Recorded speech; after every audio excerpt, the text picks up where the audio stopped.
ஒவ்வொருத்தருக்கு ஒவ்வொரு ஸ்டைல் பிடிக்கும். ஒரு சிலருக்கு சாரி போட்டால் பிடிக்கும், ஒரு சிலருக்கு சுடிதார் போட்டால் தான் பிடிக்கும். அதே மாதிரி பசங்களுக்கு ஷார்ட்ஸ் போட்டால் ஒரு சிலருக்கு பிடிக்கும், ஒரு சிலருக்கு ஃபார்மலாக ட்ரெஸ் பண்ணால் தான் பிடிக்கும்.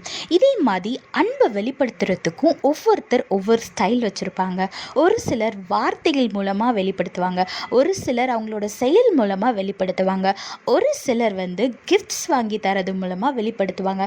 இதை மாதிரி அன்பை வெளிப்படுத்துறதுக்கு பல வகை இருக்குது.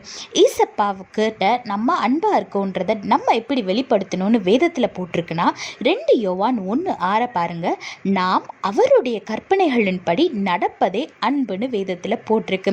இங்கிலீஷில் போட்டிருக்கு, this is love that we should walk according to his commandmentsனு வேதத்தில் போட்டிருக்கு.